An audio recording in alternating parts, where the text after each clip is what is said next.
Dwayne "The Rock" Johnson is the biggest superstar in WWE history and one of the most recognized actors in the world. He went from getting his dreams of becoming an NFL star crushed by having an injury and being left with nothing but $7 in his pocket, to becoming a movie star whose films have grossed over $10.5 billion worldwide.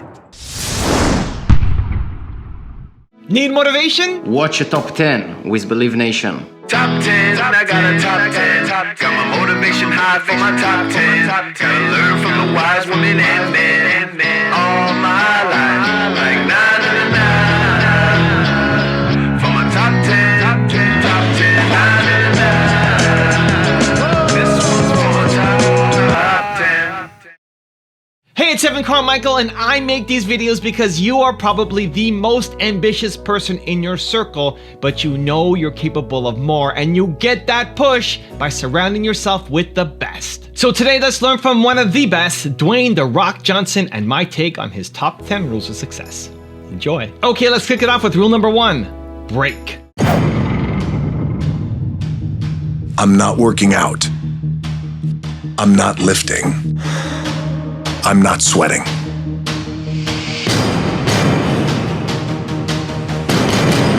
I'm building. Building a foundation. I'm building habits by breaking. Breaking barriers, records, stereotypes.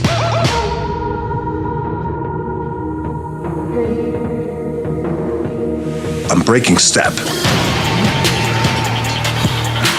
and breaking myself down.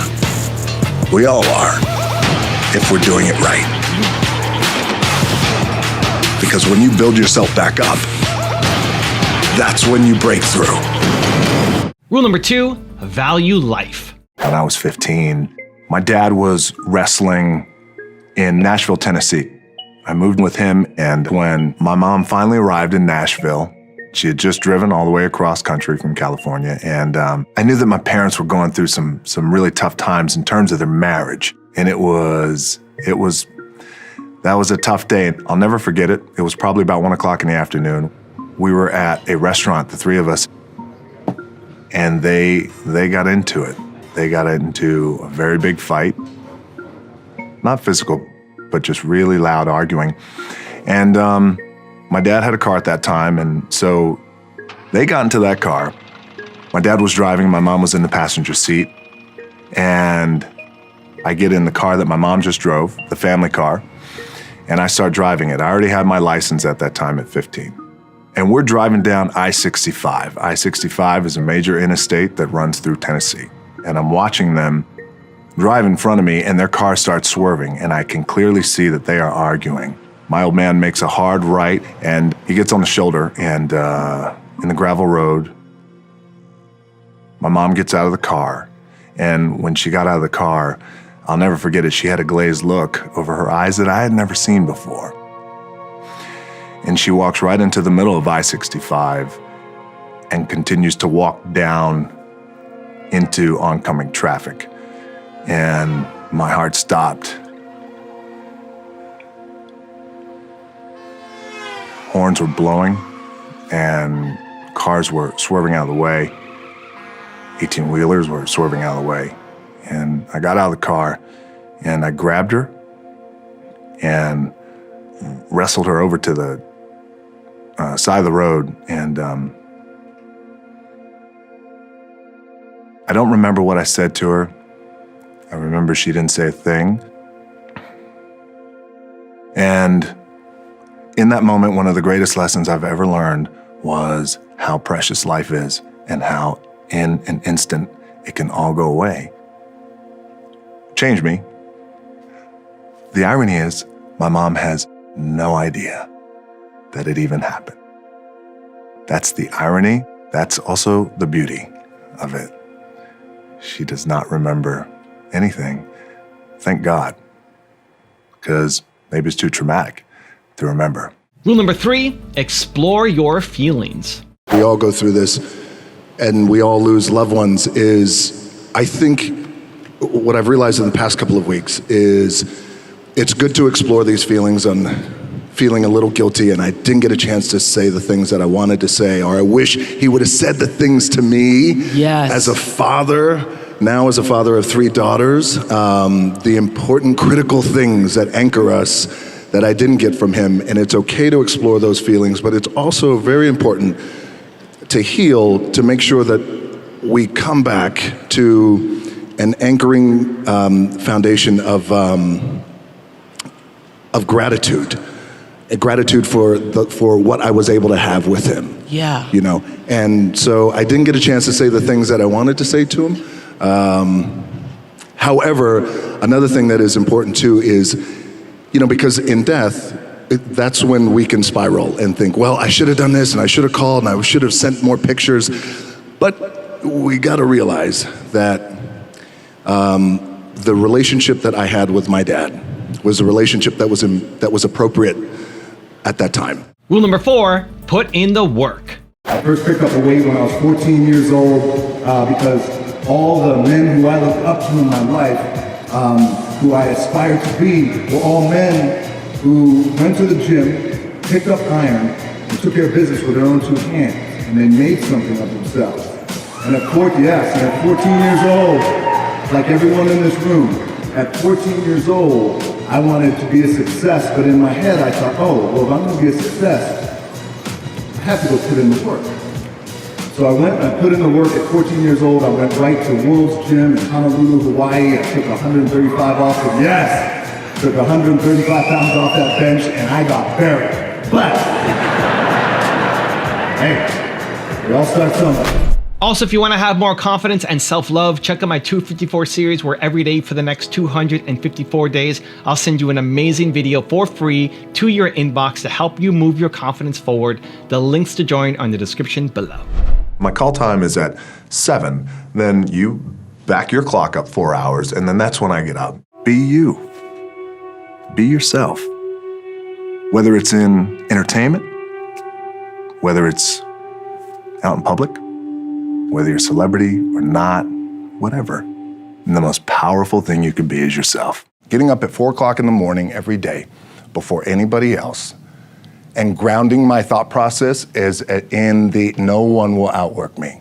Rule number 5, pull in inspiration from everybody. Who inspired you the most in your life? Great question. I think that I've been really lucky and fortunate to have a lot of people in my life who have inspired me over the years. I could pull inspiration from everybody who I have around me, whether it's family, whether it's employees, or team members. But you know what? It sounds incredibly cheesy. I see a cheese graphic come in right here. Cheese. The fans really inspire me, and that is the truth. I meet fans all over the world, and I often say that I have the greatest fans in the world, and I honestly believe that. Fans, family, team members, they all inspire me. Rule number 6, change your perspective. I know you didn't grow up with a lot of money, and I read the story about when I think you were around 15 and there was an eviction notice on the door, and how that made a big impression on you, right?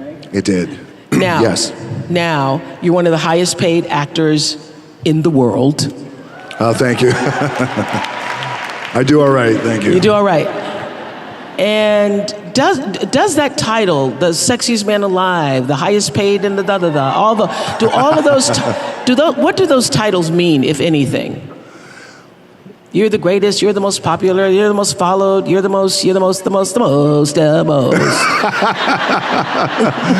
It's great for the ego. It's wonderful. Kidding. Yeah, the better question is, how do you keep your ego in check when all of that is happening all around you? Sure. Yeah. Very important. People I have around me and how important that is. Do you have anybody who can tell you the truth at this point? Yeah, she's called my wife, yes. Okay. Absolutely. Lauren can tell you the truth. Yes, Lauren can tell me the truth. But by the way, and this is where it's the tricky thing for us too, being in this position, is we want to make sure that we have people around us who are inspired to do well and reach for and continue to share our vision, but also at times say, well, I'm not quite too sure if that's the right thing to do. So look, I've had a wonderful career, especially coming from being evicted, and those titles are nice and everything is fine. But honestly, so grateful to be in the position I'm in, and I never take anything for granted. I try not to. Aren't you glad that you were once evicted? Because it gives you such an appreciation for what you have now. It just gives such perspective. When Yeah. we were 14 years old, we lived in Hawaii, and we lived in a small efficiency apartment. And my mom and I came home, and I'll never forget, the rent was $180 a week.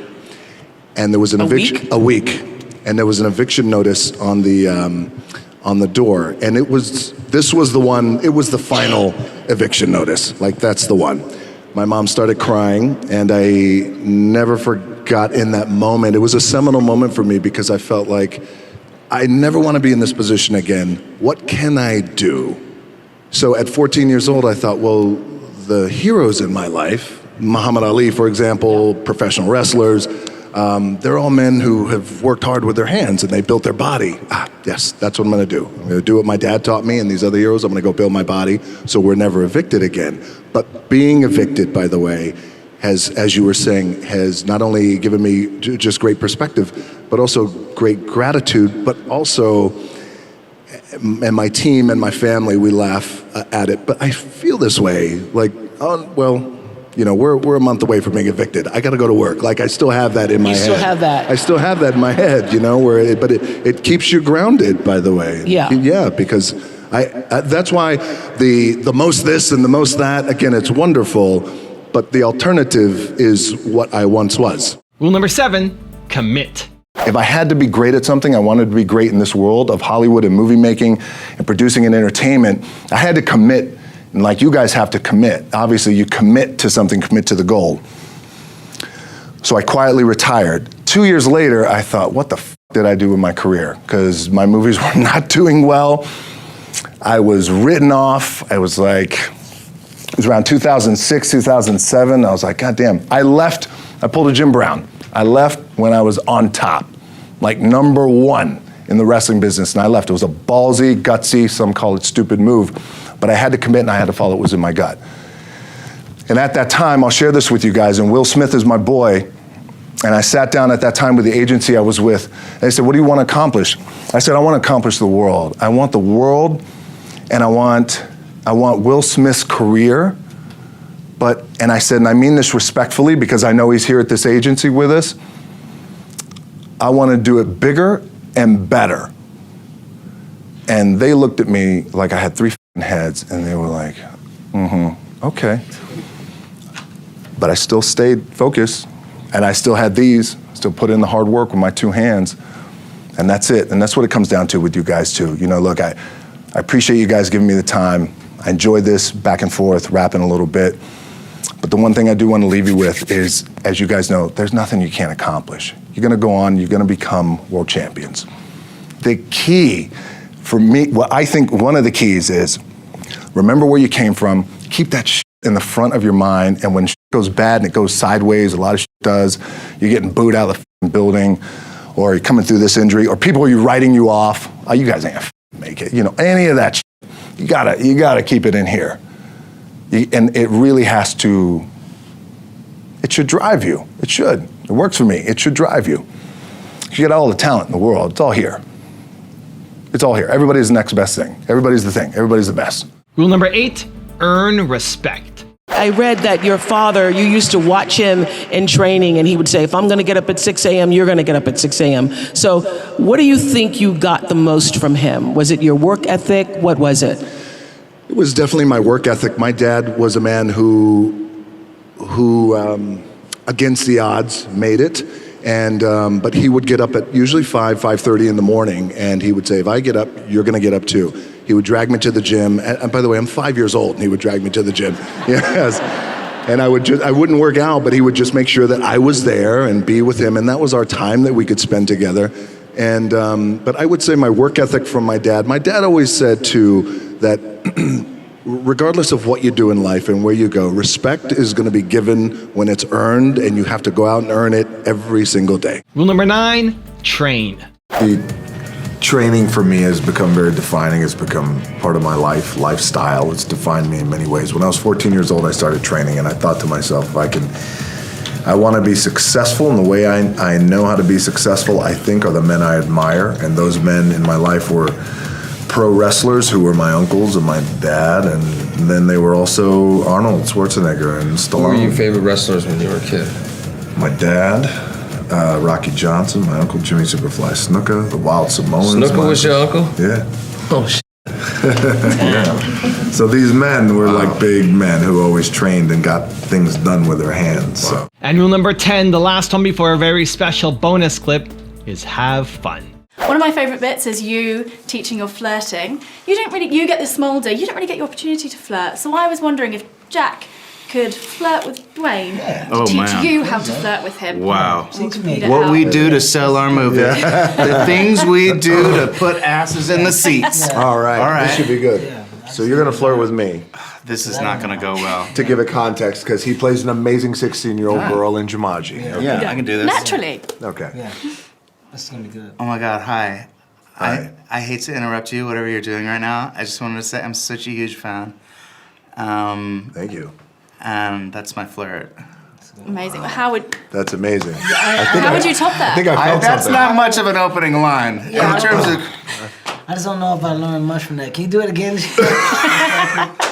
I don't know if I'm not Yeah, can trying you to figure flirt it out. What would your No, I mean, you technique? just What said would that- you What would you do then? How would you give tips to that? Well, I mean, I don't know. How would Like, you flirt? It was just How would you first of all, flirt? It's tough for me to even think about Flirt, flirting because- I'm a married man. Nah, I have it my should be. wife. So, Ring-a-ling-a-ding. yeah, I don't. So I don't know, but that's- you're just charming Dwayne. It's Yeah. just like some Yeah. of us, I mean- you know. How do you flirt? Go ahead.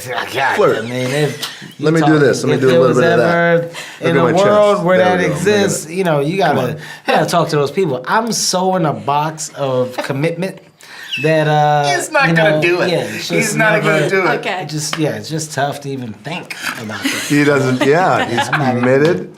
He doesn't go there. Box. I'm in a little Fair love play. box with my family. Now, I've got a really special bonus clip that I think you're gonna enjoy, but before that, if you're still here watching, I wanna celebrate you. If you commit to taking action after watching this video, we don't just watch videos, we do something about it. Give me a hashtag believe down in the comments as well. How do you find the motivation to work out every day with having a partner in your life, a baby mama, kids, and a job that's nonstop? All jokes aside, like we always look for that balance in life, all of us, we always look for that balance. We look for that anchor, what those anchors can be. I'm very lucky that I have a woman in my life, a partner I've been with for 10 years, Lauren Hashin, who that's my lovely lady, my baby mama, and who helps me find that anchor.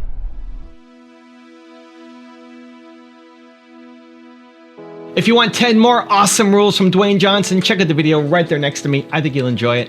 Continue to believe, and I'll see you there. Whether it's in entertainment, whether it's out in public, whether you're a celebrity or not, whatever.